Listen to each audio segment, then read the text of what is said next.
les explico. Ok, listo. El justo vivirá por la fe. ¿Saben qué significa? A ver, por ahí algún valiente que diga, ¿significa esto? ¿No? ¿Nadie sabe qué significa? Ah, bueno. ¿Sí o no? A ver, sí, digo, aquí de todas maneras vamos a explicar, pero... Pues que Dios nos da la vida por medio de la vida espiritual, por medio de Jesús. Entonces, Jesús nos justificó cuando nos quitó nuestros pecados, cuando se nos llevó la luz, y pues tenemos a ser justos a través de ese sacrificio. Entonces, por eso dice que por esa fe que tenemos en ese sacrificio, pues nosotros vivimos y Ok, gracias. Sí, nos dice Isabel que nosotros tenemos vida espiritual gracias a Jesús, por lo que Él hizo en su sacrificio, lo cual es correcto. Pero ¿alguien más puede comentar algo más acerca de allá, Toño?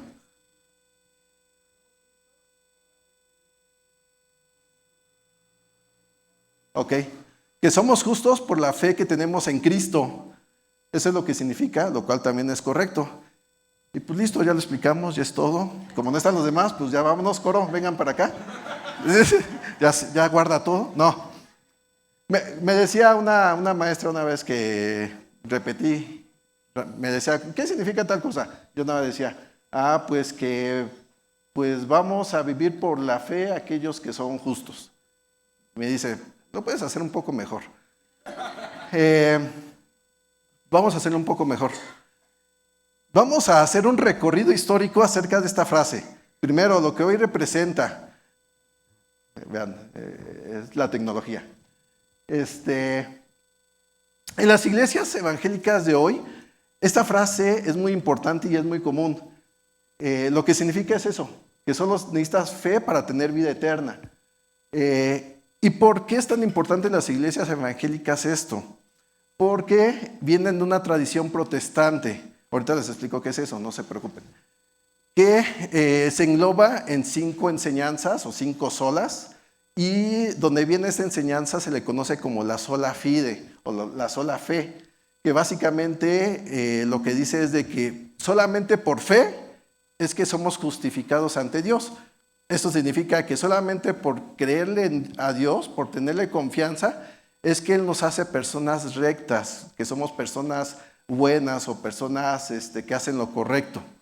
Y que en automático eso nos lleva a la salvación. No lo que hagamos, sino el regalo de Dios que viene a través de la fe. Ok, pero esta tradición tiene una historia. Y para eso nos vamos a regresar 500 años, alrededor de más de 500 años, para hablar de esa historia que es el protestantismo. Y hay un personaje importante aquí que es Martín Lutero. Pero bueno, pensemos que hace más de 500 años estaba el Papa bien feliz en su residencia, estaba viendo las obras de arte de los grandes maestros renacentistas, la arquitectura, la pintura, y veía lo hermoso que es eso. Y dice el Papa, oye, pues está muy padre todo lo que ellos están haciendo. Y si hacemos algo que represente que yo soy el representante de Dios aquí en la tierra, ¿cómo qué podemos hacer? Pues hacemos una gran construcción, una gran basílica, que se vea que aquí está Dios, que aquí está el representante de Dios.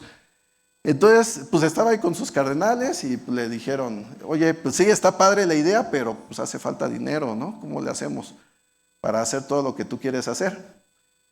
Y el Papa, que en ese momento era León X, lo que hace es decirles, pues bueno, pues vamos a ver de qué manera sacamos dinero. Y había algo que se le conoce en la Iglesia Católica, que son las indulgencias. Ellos tienen la idea de que entre más hagas cosas buenas, pues más te mereces el cielo. Y en ese sentido, lo que hacen las indulgencias es de que si tú pagas, si tú das dinero, pues te ganas el cielo, eres salvo. Entonces dice, pues aprovechate de eso, ¿no? Lancen una campaña de indulgencias y de ahí recolectemos los fondos para hacer la iglesia, la Basílica de San Pedro. Basílica de San Pedro, que ahorita es donde vive el Papa. Y va, lanza su campaña y en eso, pues ya saben, el proactivo, ahí va una persona que se llama Tetzel, que dice, va, yo me lanzo y van a ver cuánto junto. Y para su campaña de marketing lo que hace es decir, pues bueno, tenía su cofrecito que le decía cajuela y les decía a todos los que lo escuchaban, iba de pueblo en pueblo y les decía, si tú dejas tu moneda, cae la moneda a la cajuela, el alma de tu difunto al cielo vuela. Porque ellos pensaban que se iba al purgatorio a purgar todos sus pecados y de ahí pues ya se iban al cielo. Dice, pues échale dinerito para que directamente se vaya al cielo y no esté purgando sus penas. Y pegó, o sea, pues sí recolectó. Y en eso había un monje agustino. Los monjes agustinos se les conocía porque estudiaban mucho las escrituras. Y dice, caray, ¿qué está diciendo este Tetzel? No me suena que sea algo bíblico. Entonces, este monje agustino, el día de Todos los Santos, el 31 de octubre de 1517, dato de trivia, una efiméride, él dirigía una iglesia en Alemania, en Wittenberg. En la puerta de su iglesia, que era pues, su pizarrón de anuncios matutinos, pega unas sentencias que se les llama tesis, unas afirmaciones. Vamos a explicar quién es Lutero. Él estaba estudiando Derecho y en el camino a algún lugar lo agarró una tormenta, pero pues antes no había dónde refugiarse de las tormentas y en el camino pues menos, ¿no? Y pues de esas tormentas feas que caen rayos y pues sentía que se iba a morir. Entonces a la santa que ella conocía, a Santa Anita, le jura, si me salvas, me hago monje. Y se murió. No, no es cierto, se hizo monje, porque lo salvó. Entonces, y pues hizo monje de la orden de los agustinos, entonces empezó a leer la Biblia. Y lo que él creía era esta idea de que si no hago lo que es justo, si no hago cosas buenas, me voy a ir al infierno. Y tenía tanto miedo que siempre vivía angustiado. Es que me voy a ir al infierno, necesito hacer más cosas. Y tenía esa angustia. Hasta que estudió el libro de Romanos. Ese libro le cambió la vida. Literalmente le cambió la vida, porque lo que encontró en Romanos fue que la salvación no es por lo que haces, sino por la confianza que le tienes a Dios, por la fe. Entonces, regresamos con las indulgencias. Cuando se da cuenta que están diciendo eso, de que den dinero para que se vayan al cielo, él dice, pues bueno, voy a hacer estas afirmaciones. Se empezó con una de que, bueno, la salvación es por gracia, de que es por fe. Se echó 2, 3, 4, 5, 10. Dice, estoy inspirado, me voy a echar unas 20, 30, y se echó hasta 95 tesis. Y las pegó en su iglesia con el afán de poderlas discutir, de ver si realmente era lo que decía la Biblia. Y el Papa no lo tomó a bien. Y pues bueno, ahí hubo un dimes y diretes, lo excomulgó y pues bueno, a partir de ahí, para no hacerles las historias más largas porque esa no es la idea de ahorita, es que muchos grupos se separaron de la Iglesia Católica y se hicieron aparte de la Iglesia Católica, estados enteros se hicieron protestantes porque protestaban en contra de las indulgencias. Y pues de ahí vienen muchas de las iglesias cristianas que conocemos hoy. Nosotros indirectamente venimos de ahí. Ahora, ¿por qué les platico esto? Porque ¿de dónde se basó Lutero para entenderlo así? De Romanos, del libro de Romanos. ¿Qué es lo que vamos a leer? Ahí está. Vamos a dar un salto histórico de 1500 años al año 56 después de Cristo. ¿Qué era lo que estaba pasando aquí? Pablo, el apóstol, iba a hacer un viaje a Roma. Y ahí había un problema. Había una iglesia cristiana compuesta por dos grandes grupos, los que eran judíos y los gentiles. Gentiles no porque fueran amables, sino más bien porque no eran judíos, así se les llama. O sea, ¿quién sabe si eran amables? Yo espero que sí, no eran cristianos, esperemos. Entonces, esos dos grupos, como que cada uno se empezaba a llenar de orgullo y decía, pues yo soy mejor porque vengo del pueblo de Dios, porque soy judío.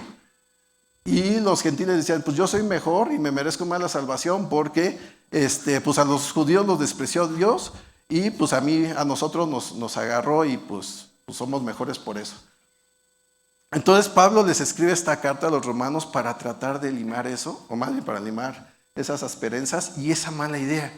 Y dentro de eso les escribe esto, en Romanos capítulo 1, versículo 16 al 17.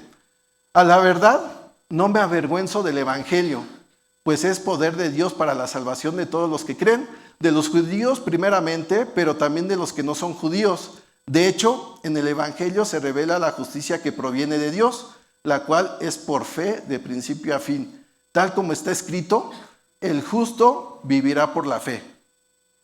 Entonces, Pablo lo que hace es explicarles a los cristianos de Roma, pues ustedes no se sientan mejores. Independientemente de lo que hagan, ustedes no son salvos, no se salvaron por sus propios medios, sino lo hicieron por la fe. Eso es lo que dice el Evangelio. La justicia que ustedes tienen no es por lo que ustedes lograron hacer, sino es por la fe en Dios. Y recuerda esta frase, el justo vivirá por la fe. Entonces, en esta escritura, ¿qué es lo que implica esta frase del justo vivirá por la fe? La siguiente. Implica que si eres declarado justo por la fe,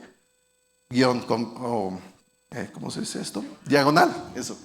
Confianza en Dios y por ello tienes vida eterna. O sea que eres declarado justo por la confianza que le tienes a Dios y por ello también como consecuencias tienes la vida eterna.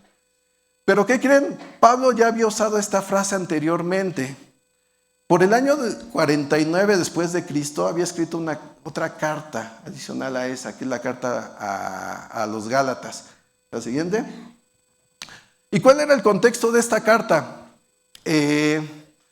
Apenas empezaban a ser los primeros cristianos y lo que se enfrentaron fue con judíos que decían, oye, pues qué fácil, ¿no? Nada más se vuelven cristianos y ya de repente obtienen todas las promesas de Dios.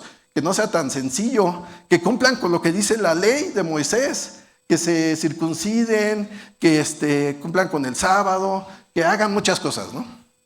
Y Pablo dice, a ver, espérense. Lo que nos dice la propia ley, que ustedes quieren que ellos cumplan, es que es de que cada uno de nosotros vamos a ser declarados justos, no por lo que hagamos, sino por la fe que tenemos.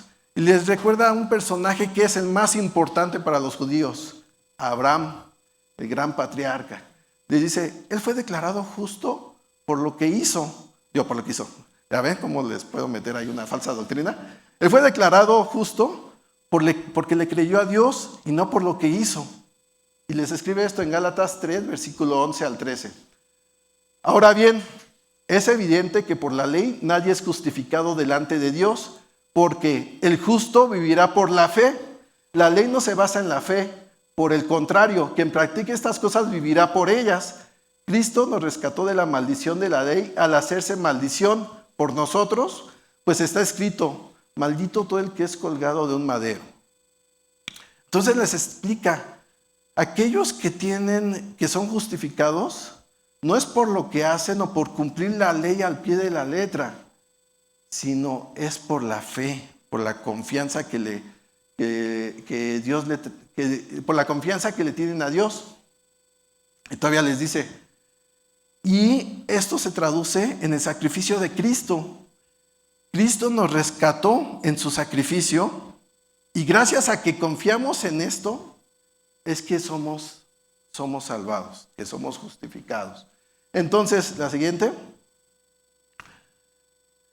El justo vivirá por la fe implica aquí que los que son justificados para tener fe, para tener vida eterna, no son los que obedecen toda la ley. Ninguno lo hace. Nadie cumple la ley, sino los que tienen fe o confianza en Cristo y en su sacrificio. Aquí ya usamos 2 veces la frase. 2 veces Pablo lo escribió en sus cartas. ¿Lo usaron de otra manera, esta frase, del justo por la fe vivirá? Sí, en la carta a los Hebreos. Entonces, la siguiente. Es importante el contexto. ¿Qué es lo que pasaba aquí con los hebreos? Pues bueno,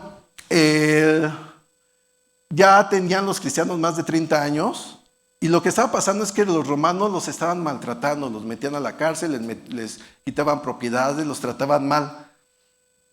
Y lo que hacían los cristianos era pensar, pues bueno, a nosotros nos está yendo mal, pero a los judíos no les está yendo tan mal. Y si regresamos de nuevo a ser judío, pues es el mismo Dios. La única diferencia es que pues, no creen que Cristo es el Mesías, pero si regresamos a ser judíos, entonces el escritor de Hebreos lo que les dice es, no, espérense, el mensaje de toda la Biblia te apunta hacia Cristo. Sean perseverantes. Y esto es lo que les escribe en el capítulo 10, versículo 35. Así que no abandonen su confianza, la cual ha de ser grandemente recompensada. Ustedes necesitan perseverar para que, después de haber cumplido la voluntad de Dios, reciban lo que Él ha prometido, pues dentro de muy poco tiempo el que ha de venir vendrá y no tardará. Pero el justo vivirá por la fe, y si se vuelve atrás, no será de mi agrado.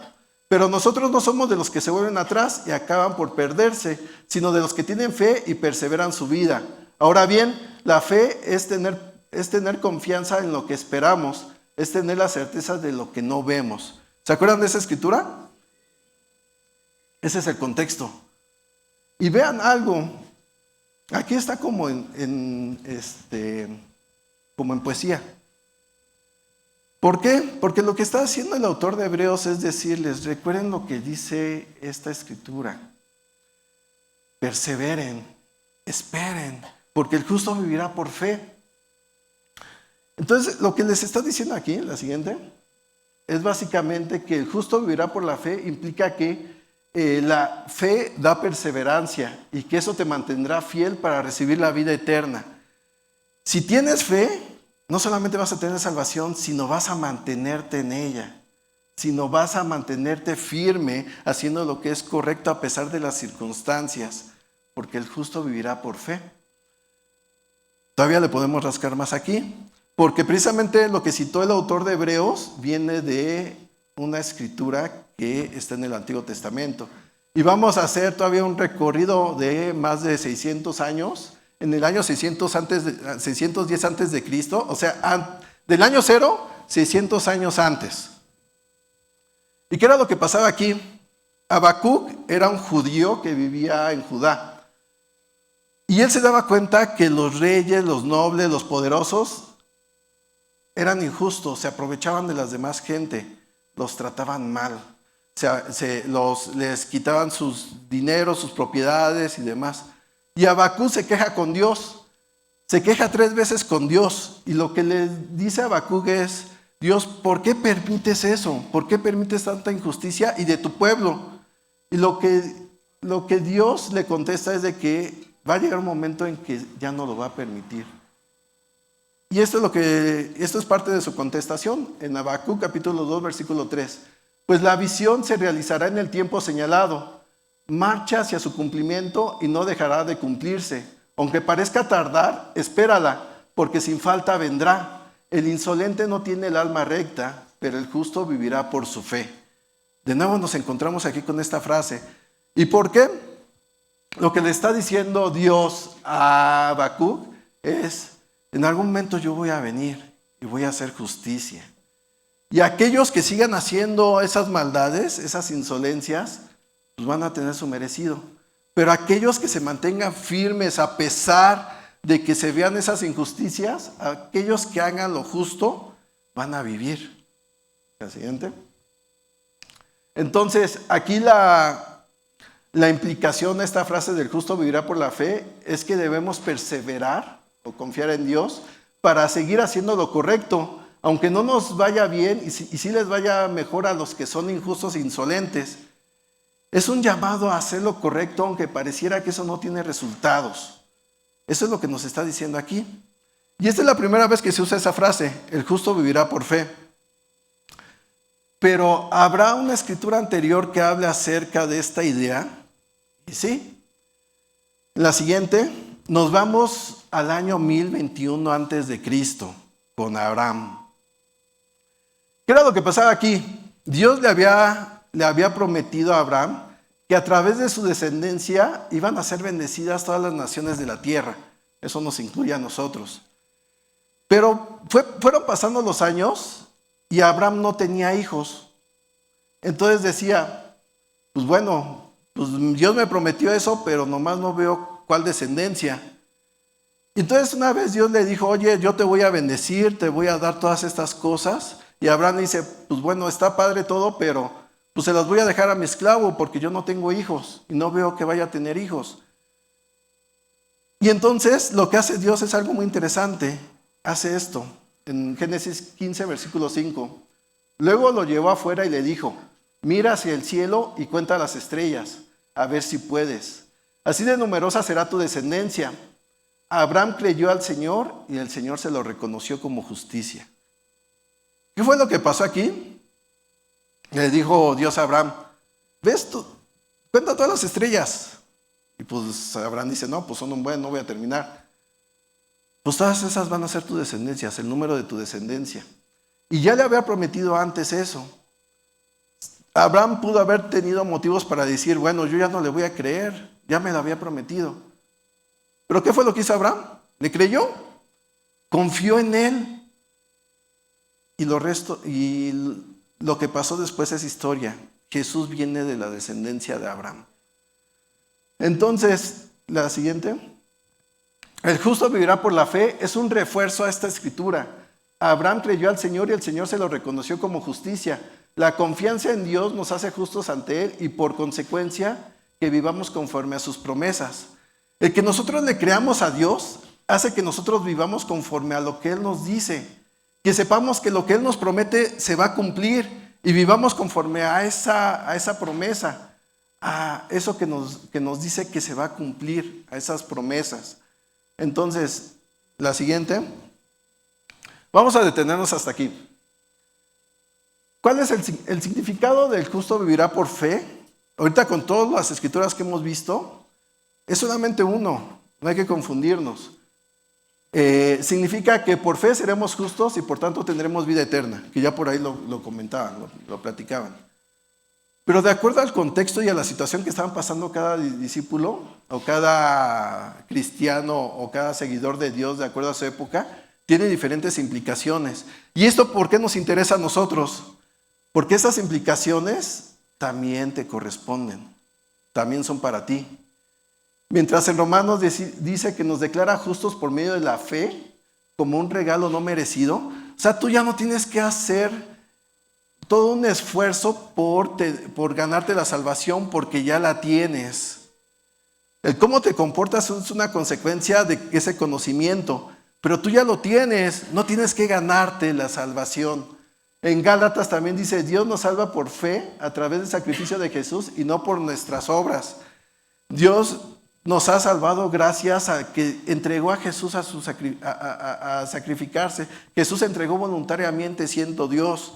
Y gracias a eso es que nosotros tenemos la salvación, no por lo que hayamos hecho. En Hebreos, la fe nos da perseverancia para mantenernos fieles a Cristo. Y aunque pasemos por diferentes situaciones, enfermedades, injusticias, nos vaya de la patada por seguir nuestra fe o lo que sea, si tenemos fe vamos a mantenernos firmes, vamos a mantenernos fieles. En Habacuc, la confianza o la fe nos lleva a perseverar para seguir haciendo lo correcto, lo que es justo. Aunque en el momento por hacer lo correcto te vaya mal y veas que a los demás por hacer lo incorrecto les vaya bien, tú vas a seguir haciendo lo correcto porque le crees a Dios, le crees a sus promesas. Sigues siendo justo. Y en Génesis, la fe nos lleva a vivir conforme a las promesas de Dios. Si nosotros le creemos a Dios, a lo que Él nos ha prometido, debemos conocer qué nos ha prometido, pero si nos mantenemos, si le creemos, vamos a vivir conforme a esas promesas. Esas son las implicaciones. Entonces, la siguiente, la pregunta para ustedes es, ¿cómo está tu fe o confianza en Dios? ¿Cómo debe cambiar tu manera de pensar y vivir si tienes fe en Dios? A ver, deténganse a pensar solamente un poco en esto. De todo lo que hemos visto, ¿tú te has mantenido fiel? ¿Tú sabes que la salvación lo tienes como un regalo? A pesar de las injusticias, ¿tú sigues haciendo lo que es correcto? ¿Tú le crees a las promesas de Dios? ¿Cómo eso debe cambiar tu manera de vivir o cómo te debe llevar a vivir aún en diferentes circunstancias? Y vamos a cerrar con un broche de oro. En la siguiente, ¿Recuerdan la segunda escritura que vimos de Gálatas? Vamos a leer un poco más de lo que es lo que dice. Van a ver cómo se cierra el círculo. En Gálatas 3, versículo 13, dice: Cristo nos rescató de la maldición de la ley al hacerse maldición por nosotros, pues está escrito: maldito todo el que es colgado de un madero. Así sucedió para que, por medio de Cristo Jesús, la bendición prometida a Abraham llegara a las naciones y para que por la fe recibiéramos el Espíritu según la promesa. ¿Ven cómo regresa Abraham? ¿Cómo regresa esta escritura a lo que veíamos en Génesis? Nos dice que Jesús se hizo maldición y está hablando del sacrificio para que nosotros pudiéramos tener lo que está escrito, las promesas de Dios. Y dice, así sucedió por la bendición que Dios le había hecho a Abraham. Veamos, regresamos de nuevo con Jesús. Y para que recibiéramos el Espíritu de Dios. Entonces, lo que vamos a reflexionar, porque en un momento vamos a tomar la Santa Cena, que representa la sangre y el cuerpo de Jesús, es acerca de esto, lo que hizo Dios por nosotros a través del sacrificio de Jesús. Lo que vamos a reflexionar es qué tanta confianza le tenemos a Dios por lo que Él nos ha dicho, por todo lo que hemos visto y cómo a través de toda esta historia pues ha mantenido sus promesas, y lo vemos con esta frase del justo por la fe vivirá. Vamos a reflexionar en esto para que realmente nos lleve a vivir conforme a esa promesa y realmente se cumple en nosotros esta idea del justo por la fe vivirá. ¿Vale? Vamos a reflexionar también en lo que nos da, que es su Espíritu.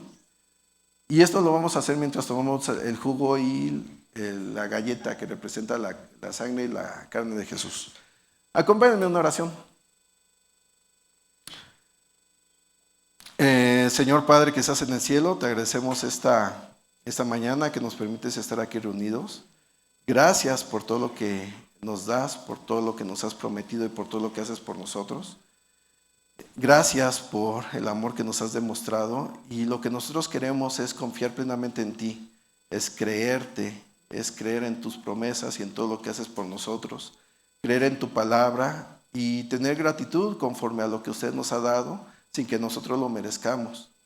Que nuestra vida cambie como cambió la de Lutero, que nuestra vida cambie como cambió con la de Pablo, con la de Habacuc, con la de Abraham, y que eso nos lleve a valorarte, Señor, a cumplir con esta escritura para ser justos, Señor. Pero que sobre todo, Señor, recordemos el amor que nos has demostrado a través de tu Hijo Jesús, que Él dio su propia vida por amor a nosotros, para que nosotros recibiéramos las promesas que usted ha hecho a través de su palabra. Y por ello te ruego tanto, Padre, que reflexionemos en este momento en que vamos a tomar la Santa Cena. Ayúdanos a pensar en esto y a pensar en lo maravillosa y en la sabiduría de tu palabra, y que también valoremos el amor de Jesús que nos ha demostrado hasta la muerte y resurrección que ha hecho, Señor. Quédese con nosotros, te agradecemos, bendiga el jugo y el pan, y que usted se quede con nosotros en todo lo que hagamos. Gracias. Y todo esto se lo oro a través del nombre de tu Hijo amado, Cristo Jesús. Amén. Gracias.